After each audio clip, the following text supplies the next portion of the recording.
Hello, Branducers 2017. Thank you for taking the time to be with me or to have me at your conference. My name is Michael Monello. I am one of the founders and in charge of the creative department at Campfire. We are an agency that works largely in the entertainment space, television shows, movies, games, to extend the stories of these properties into oftentimes advertising media spaces and sometimes just as content, to do world building, to create immersive experiences, to create immersive transmedia and participatory experiences. And so today I want to talk to you a little bit about that. I got my start. I was one of the 5 guys from Orlando who made the Blair Witch Project back in 1998-99. And that really got my start in what we now today call transmedia storytelling.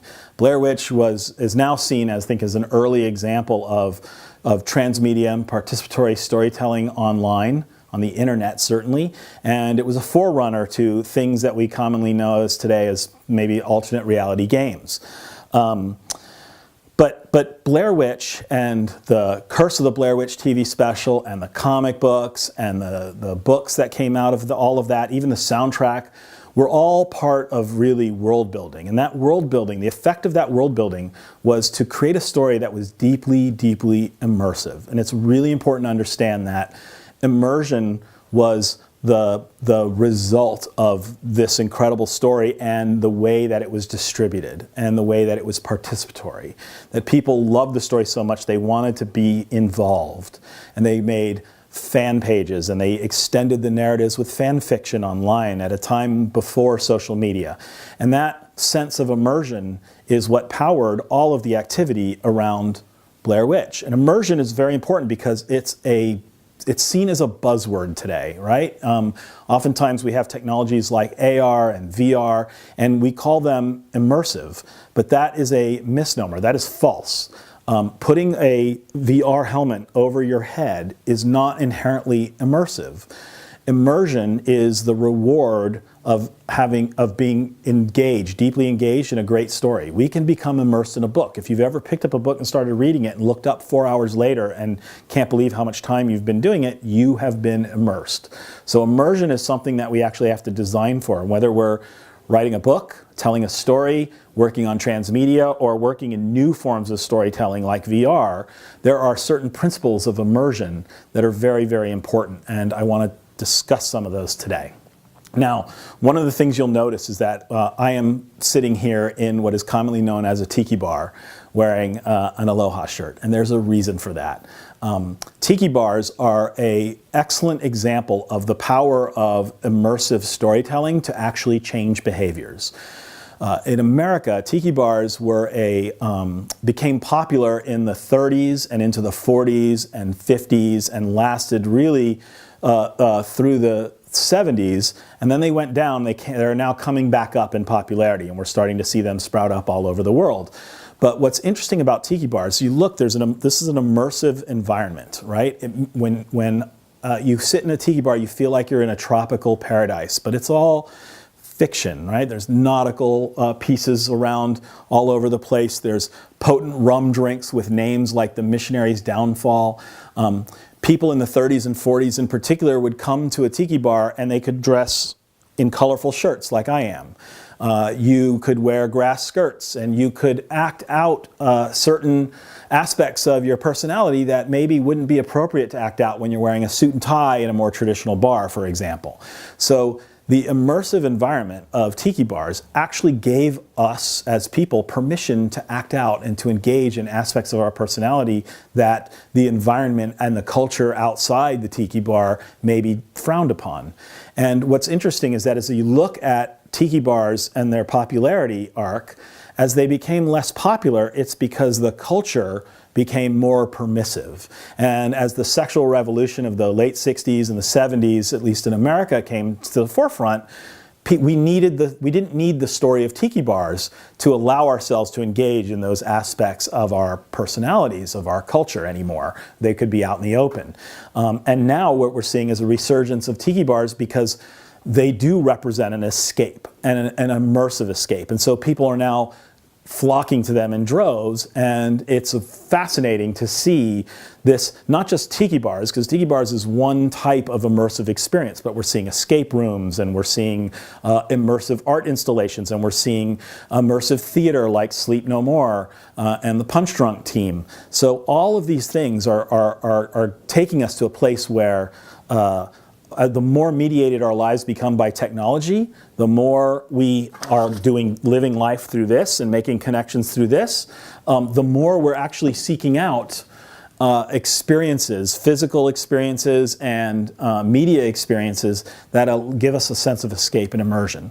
So we have been making immersive experiences now for about 12 years at Campfire, and I'm going to show you some work, and I'm going to talk to you about the design principles around some of that work, the choices we made, in the hopes that what we've learned by doing it for these many years will help you in your projects coming up. So as I said, immersion is something that we have to earn as storytellers, regardless of the technology or the media that we are using to tell our stories.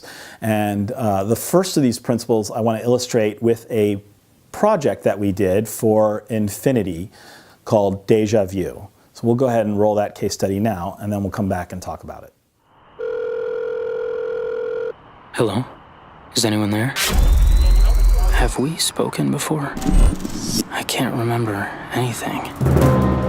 We launched the new Infinity Q50 with the world's first voice recognition responsive film to highlight the stunning responsive technology in this car. Everything from climate control to steering and road feedback adapt based on a breakthrough driver recognition system. And because the vehicle was geared to a unique luxury audience, younger and tech-forward, we needed an experience that hit them in an unforgettable way. So we put them into a story that was just as responsive as the car itself. First, users called a number to begin the experience. Then a film began with two characters who don't know who they are or where they're going. They pick up the phone, dial the last number called on it, and suddenly your phone rings. Hello? Is anyone there? Can you help me? At once, you are talking to the characters on the screen in real time over your mobile. The plot unfolds based on information you give the characters. Along the way, the viewer discovers that their role is to help the characters escape from their environment. Do you know where we are or where we should go next? The thousands of story permutations were served up based on a custom voice recognition system built just for the Infinity Deja Vu project. And by giving the consumers the power to alter the story with their voice, we brought the brand and product to life through the users themselves. Our viewers weren't the only ones talking. Some fans spent almost an hour in the Deja Vu story. By developing an experience that broke down the fourth wall between advertiser and audience, we didn't just immerse our target in our brand, we made them active participants in it. But even more than delivering a powerful brand experience, Infinity Deja Vu may just be a glimpse at the future of storytelling. So the first principle I want to talk about is embracing genre and adaptation, right? As you saw, the story in Deja Vu was really rooted in a bit of sci-fi mystery thriller.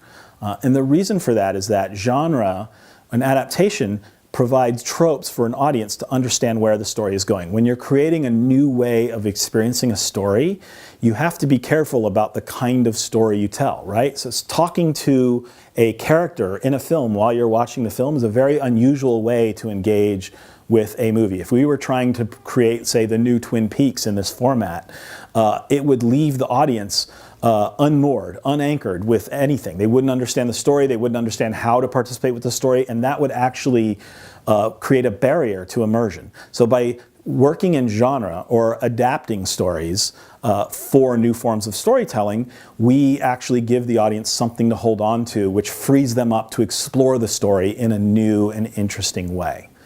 I think the media theorist Douglas Rushkoff has a great quote I love that's tell new stories in old mediums and old stories in new mediums. So this next case study I want to show you is for a project we did with Cinemax and their horror series Outcast. Just like before, I want to show you the case study video before we talk about it, but I'll give you a warning this time. This video actually it's a horror show, and it has some shocking images and sound. So if you're susceptible to those things, go ahead and either skip past this video or just close your eyes right now for a moment. Shh. It'll It'll be over soon. Don't fight too hard. Imagine a story so terrifying, it makes you afraid to open your eyes and afraid to close them. That's the premise of Possession Begins, an interactive trailer controlled with your eyes. Cinemax wanted their new series, Outcast, to make a big splash with horror fans, but they didn't want to spoil scares ahead of premiere. So we decided to tap into people's primal fears with audio. The descent into terror began with 3 simple steps.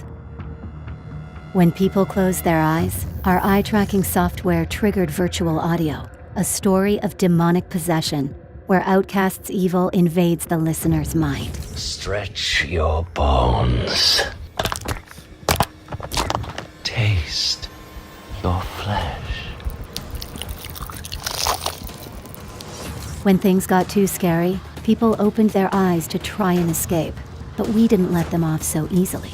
Our eye tracker caught them and revealed visual vignettes, shocking moments of possession. These scenes increased in intensity until the user closed their eyes and returned to the possession story. Return to the darkness. Eyes open or eyes closed, there was nowhere to hide. And for mobile, a simple long press allowed people to shift between the audio and the dark visions. From industry to horror buffs to the technorati, the buzz was tremendous. By premiere, Outcast's new breed of evil had possessed fan communities, leaving them eager to share the scare. The great merge is coming.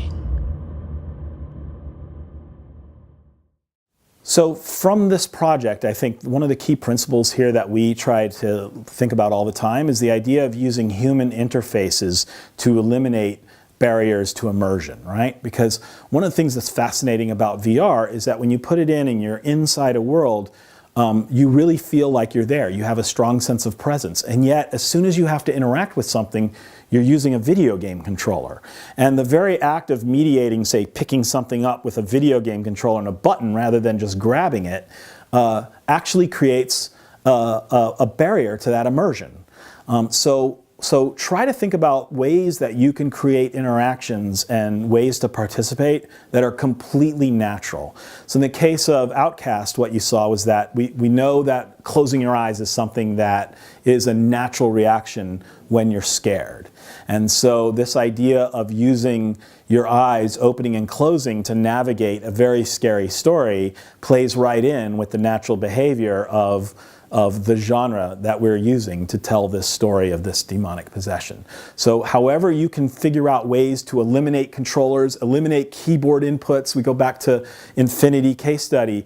Talking on the phone was, again, another way. Talking on the phone is natural. Typing on a keyboard to people in a car is not so natural. So, or typing in a keyboard on in front of a computer, not so natural. So again, think about ways that you can eliminate those barriers to immersion by using natural human interfaces rather than input devices that are mediating the experience. The next principle I want to talk to you about is one that we use at Campfire all the time. And it's a very simple principle, but it's essential. And this is think like a forger, right? Like, we're not talking about a copycat here, but thinking like a forger. A forger actually has to do much more than just copy something visual, right? If you're forging a great work of art, for example, a Renaissance painting, you not only forge the painting and the style, you have to make the paint itself authentic. The frame has to feel like it came from the era. The canvas can't be new. Everything has to look aged. It has to smell like it's old, right? Forgers have to think about all those various senses, and it's a level of detail that really goes beyond just making something visually look the same. The details matter, and the details are what create that sense of immersion, right? And you think about some of the most immersive books like the Game of Thrones series, and think about the way George R.R. Martin talks about eating, and it describes the food, and he describes where everybody's sitting. He describes so much detail in these books, and the people who love it because that's what provides that real sense of immersion in the world. Right? Now, we're sitting in a tiki bar, and it's the details around us here in this tiki bar that create that sense of immersion, that make me feel like I'm sitting in either the hull of a ship or in in a dark cabin in a tropical paradise. It's all the details and the layerings here, and they're essential to creating that immersion. But thinking like a forger isn't something that's only for physical work or physical spaces. It's something that we can apply to digital stories and digital media as well. So take a look at this case study now for a project we did with Amazon Studios called Resistance Radio. And we'll talk about how our Think Like a Forger principle applied to that work. The Amazon original series, The Man in the High Castle, has earned critical acclaim for its portrayal of an America divided and controlled by the Nazis and the Imperial Japanese. We wanted to make the complex concept accessible to a broad audience and introduce the series to new viewers through content that they consume every day. What kind of music is this? It's pirate radio from the neutral zone. A little reminder of what we're fighting for. It's unlike any music I've ever heard. Resistance Radio, a pirate radio network, broadcasts subversive music and stories of rebellion to give listeners a one-of-a-kind, interactive experience. Pawns are suckers for jazz. Tell them Resistance Radio sent you. Fans can go to resistanceradio.com for 3 original scripted programs, all hosted by guerrilla DJs, inspiring listeners with their personal stories of resistance. This is Bob Montez, uncovering our secret history.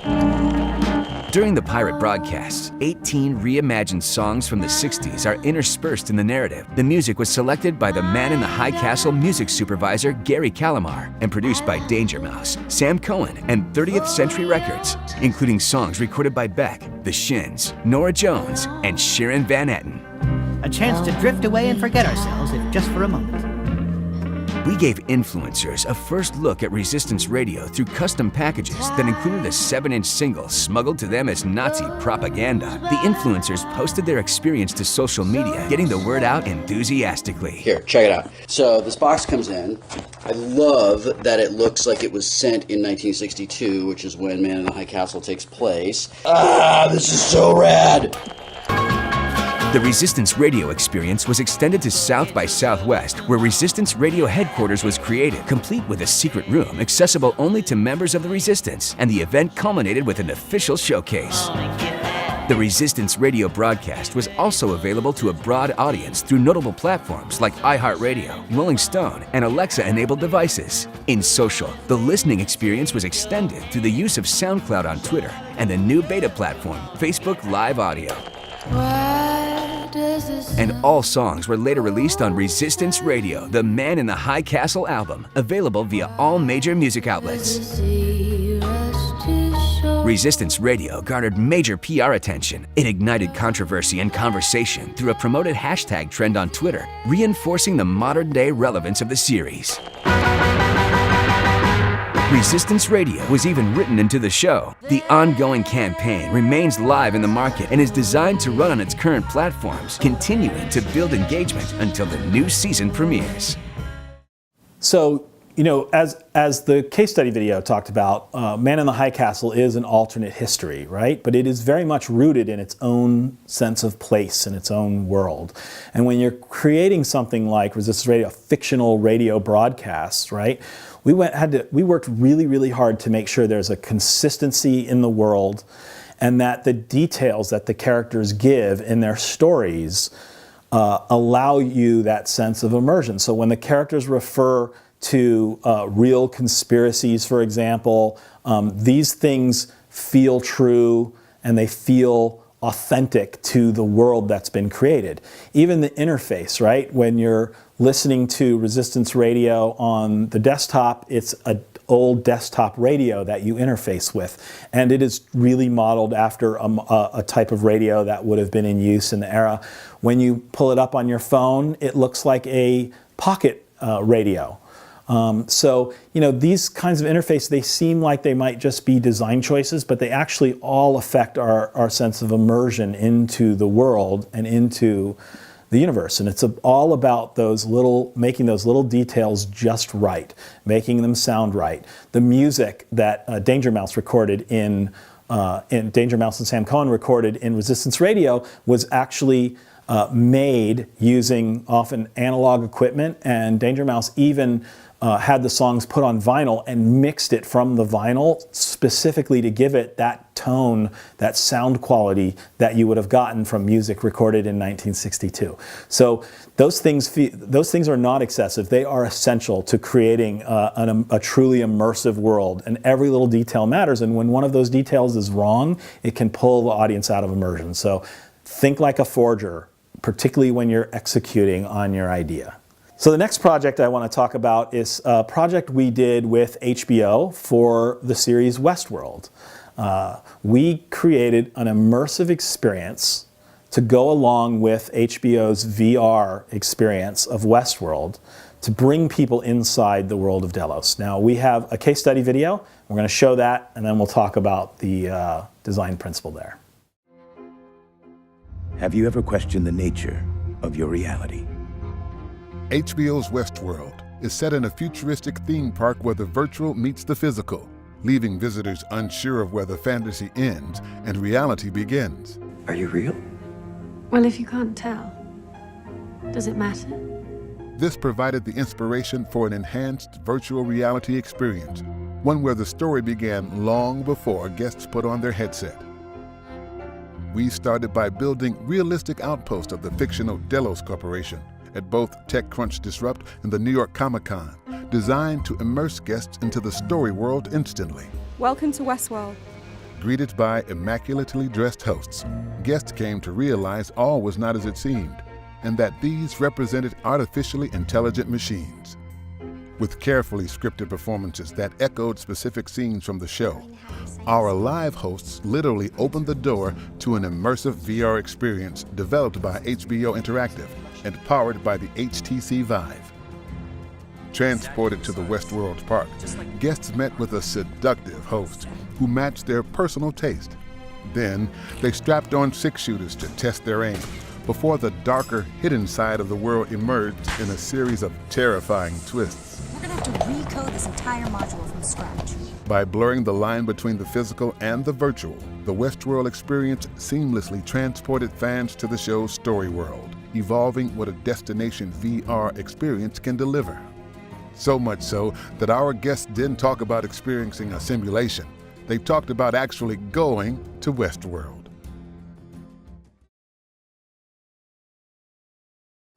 Every touch point that you have with someone is an opportunity for world building. And it's really important to remember that, right? When you look at this project, we wanted to do something that was beyond just feeling like the experience was after you put the helmet on, right? There's a very cool VR experience here to have in the world of Westworld, but we needed to get you into Westworld from the moment you touch this experience, which meant that you're interacting with hosts. The sign-up process feels like it's in the world of Delos. You feel like you're entering Westworld. The legal terms and conditions that everyone has to agree to before they get into the VR helmet is given in-world through the story. Everything about it, from the metal appointment cards that you got to the look and feel of the environment that you went to when you went to experience it, was all designed to look like you are actually stepping into the world of Westworld, so that by the time you put the VR on and experience it, you've already been interacting with characters and the environment in Westworld for about 10-15 minutes. And that just makes the experience that much more powerful. So every touch point, every moment you have with a user is an opportunity for world building, right? So the next time you look at the way VR is presented to people, take a look. You'll see people standing in line and you'll see people, checking you in, but it won't be part of the story. They won't build that into the story. I strongly urge everyone, build everything. If somebody's interacting in any way, shape, or form with whatever it is you're making, it should be building the world and extending the story. So last I'm going to leave you with is a principle that we look at. It's not so much a design principle, but it's a thought that I think is very helpful. And it is, look to the past for inspiration about our future.